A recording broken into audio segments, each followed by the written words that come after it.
সীতাকুণ্ড উপজেলা খুব সম্ভবত বাংলাদেশের একমাত্র উপজেলা যেখানে একই সাথে পাহাড়ের সুবিশাল সৌন্দর্য, সমুদ্রের প্রবাহমান উচ্ছলতা এবং পাহাড়ি ঝর্ণার উচ্ছল হয়ে বয়ে চলা কিংবা পাহাড়ের মাঝে লুকিয়ে থাকা ছবির মতো লেকের দেখে পাওয়া যায়। আমাদের এবারের গন্তব্য সেই সীতাকুণ্ড উপজেলায়, তবে কোনো পাহাড় কিংবা সমুদ্র দেখতে নয়, বরং মিরসরাই রেঞ্জে অবস্থিত খুয়াছড়া ঝর্ণা এবং সীতাকুণ্ডে অবস্থিত সহস্রধারা নামক ওয়াটারফলের দ্বিতীয় যে ঝর্ণাটা সেইটা দেখতে যাওয়া। এই ঝর্ণা দুটো কাছাকাছি এবং বৃহৎ দুটো ঝর্ণা হওয়াতে একই দিনে কভার করা সম্ভব। আমরা এই ঝর্ণা দুটোর আদ্যবান্ত আজকে আপনাদেরকে জানাবো। কিভাবে এবং কম খরচে যাবেন তার ডিটেলস থাকবে এবারের পর্বে।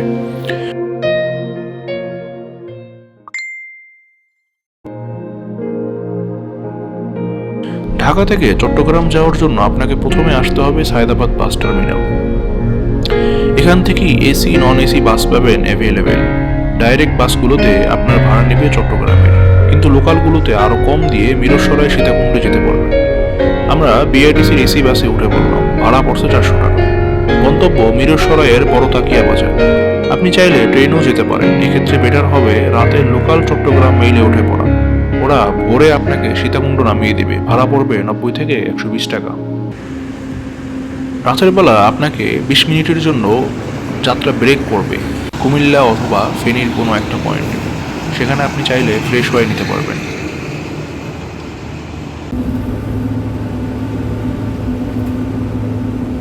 একটু একটু করে সকাল হয়ে উঠছে। সারা রাতে জার্নি ছিল, ঘুমিয়েই কাটিয়েছি, কারণ আজকের পুরো দিনটা আমাদেরকে ট্রাভেল করেই কাটাতে হবে। একটু পরেই আমরা নেমে পড়ব মিরসরাইয়ের বড় তাকিয়া বাজারে। Good morning guys. আমাদেরকে মিরসরাইয়ের বড় তাকিয়া বাজার নামাইতেছে বাস স্টেশনে। তো এখান থেকে ম্যাপে দেখাইতেছে 8 মিনিট রাস্তা ধরে হাঁটা লাগবে। আমরা 8 মিনিট হাঁটবো রাস্তা ধরে। এত বৃষ্টি, এই বৃষ্টিতে আসলে পথ চলা যায় না, অনেক বৃষ্টি। আর বৃষ্টির সিজন, বৃষ্টি থাকবে স্বাভাবিক। ঝর্ণার পানিতে ভেজা যায়, কিন্তু বৃষ্টির পানিতে ভিজলে জ্বর চলে আসে, চলে আসে মোটামুটি। তো এই ক্ষেত্রে আমরা একটা কাজ করছি, এইখানে একটা বাসের কাউন্টার আছে, তো উনি আমাদেরকে ভিতরে নিয়ে বসাইছে আর কি সবাইকে। আলহামদুলিল্লাহ সমস্যা হয় নাই কোনো আসতে। এখন বৃষ্টিটা যদি কমে তাহলে আমরা ফেরত ঝর্ণার দিকে রওনা করবো। ওই নামার পর 5 মিনিট থাকলেই আমরা মেইন গেটে পৌঁছে যাব, ঠিক আছে? এই যে মেইন গেট, আমরা এই রাস্তার অপোজিট দিয়ে আসছিলাম। চলো।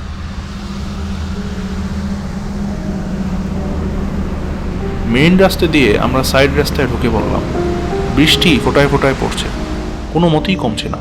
রাস্তায় মানুষ খুবই কম। আমরা চেয়েছিলাম মেইন রাস্তা দিয়ে সিএনজি নিয়ে ঢুকতে, কিন্তু সিএনজি পেলাম না, তাই হেঁটেই রওনা হই। যতটুকু শুনছি সময় লাগবে 1 ঘন্টার মতো।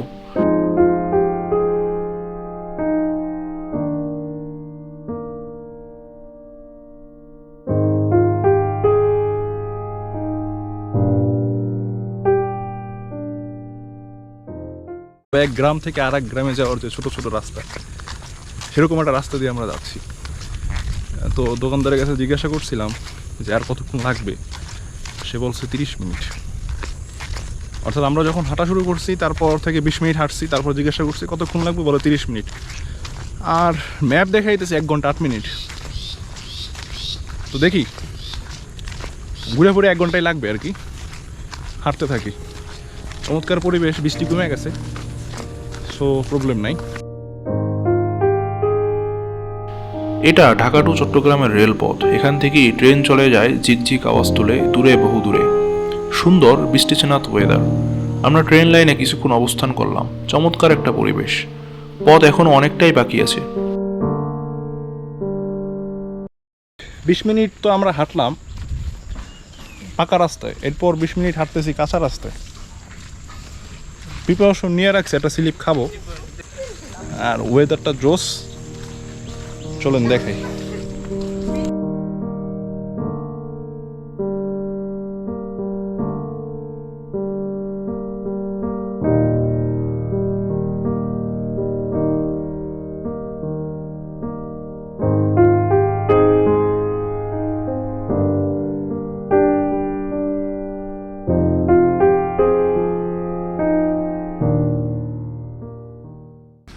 ওইটাই যাও ভাই, ওইটাই চলেন। ওইটা কইছে না যাইতে হইব তুই এদিক থেকে না এদিক থেকে? তাহলে যেদিক চাইতে হইব ওদিক থেকেই যাই।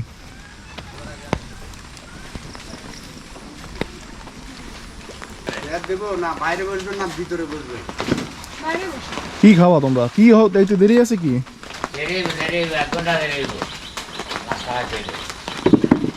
তাহলে আমরা ঘুরে আসি। আয়া খাইবেন? ওদিকে কিছু খাই না, কিছু কিছু আছে এগুলো নিয়ে যাই তাহলে তো হয়। ও ওই জায়গায় শুকনো খাবার।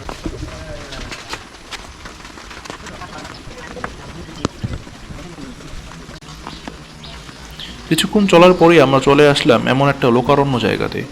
অনেকগুলো দোকান এখানে আছে, প্রতিটা দোকানই খাবার দোকান। দুপুরের কিংবা সকালের খাবার পাওয়া যায় এখানে। ওয়াটারফল দেখতে যাওয়ার আগে আপনি এখানে অর্ডার করে যাবেন। আপনার এক্সট্রা ব্যাগ থাকলে ওরা আপনার ব্যাগটা রেখে দিবে। তবে এক্ষেত্রে দুপুরের খাবারটা খাওয়ার শর্ত থাকতে হবে। যদি না খান তবে পার ব্যাগ 20 টাকা করে দিয়ে যেতে হবে। আমরা ব্যাগ রেখে হালকা নাস্তা করেই রওনা হলাম।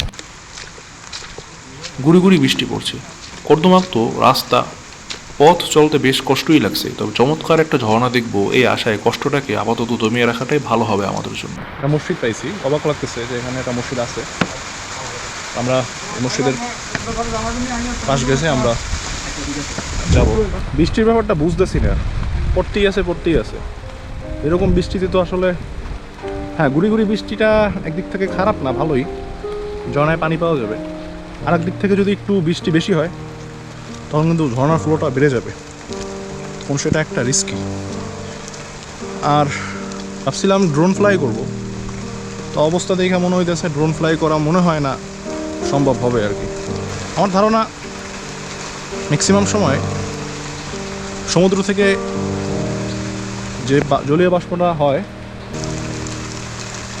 পাহাড়ের গায়ে ধাক্কা মারলে সে জলীয় বাষ্পটা পাহাড়ের থেকে বৃষ্টিগুলা ঝরে পড়ে আর কি, আর সেখান থেকে তৈরি হয় বৃষ্টি। এই জন্য পাহাড়ি এলাকায় বৃষ্টি বেশি হয়।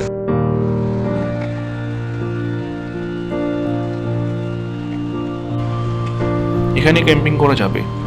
তাঁবু এবং রাতের খাবার ও সকালের খাবার ওরা দিবে, আরও দিবে নিরাপত্তা। বিনিময়ে জনপ্রতি 1000 টাকা করে দিতে হবে। অফারটা কিন্তু মোটেও খারাপ না। অনেকক্ষণ চলার পর আমরা এরকম একটা জায়গায় চলে আসলাম। এটা মনে হয় এন্ট্রি করার টিকিট কাটতে হবে এখানে আসলে। হ্যাঁ এই যে টিকিট কাটার জায়গা, এটা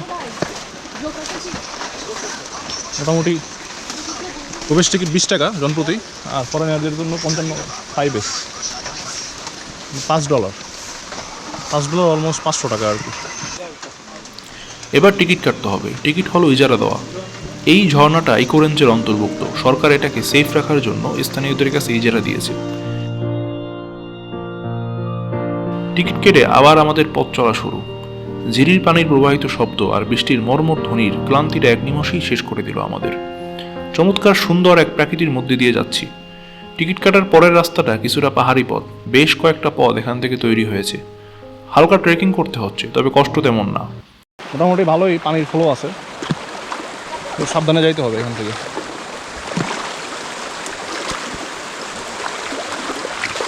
তো সাবধানে গেলে মোটামুটি সমস্যা নাই, এত বেশি স্রোত না। তবে যদি বৃষ্টির পানি বাড়ে তাহলে স্রোত আছে। প্রচুর মানুষ চলাচল করে, এটা বোঝা যায়। এখানে পথ হারানোর সম্ভাবনা আছে, তবে গ্রুপ করে একাধিক মানুষ আসলে এই সমস্যাটা আর থাকে না। পথে ভুল হয়ে গেছে, ভুল পথে চলে আসলাম। আসলে রাস্তা 2-3টা থাকলে ভুল হয়েই যায়, আমাদেরও ভুল হয়েছে। এই ঝিরির পানির শব্দ শুনে মনে করছি ঝর্ণার শব্দ, এই পথে চলে আসছি, আবার ফেরত যাচ্ছি। টিকিট কাটার 30 মিনিট পর আমরা এরকম একটা জায়গায় আসলাম। এই জায়গাটা বেশ ঝুঁকিপূর্ণ, তাই কর্তৃপক্ষ থেকে রশি দিয়েছে পারাপারের জন্য। প্রতি বছর এই খোয়াছড়া ঝর্ণার রাস্তাতে কিংবা ঝর্ণার স্টেপগুলোতে 3 বা 4 জনের মৃত্যু হয়ে থাকে। তাই এই ওয়াটারফলটাকে অনেকে মৃত্যুকূপও বলে থাকে। ভালোই স্রোত আছে, আর এখান থেকে পার হওয়ার জন্য রশি দেওয়া আছে। তো ট্রাই করবো আমরা এখান থেকে পার হওয়ার আর কি। তুমি আগে না, ওটা আগে যাও, তারপর আরে মানুষ জল নয় যায় তো।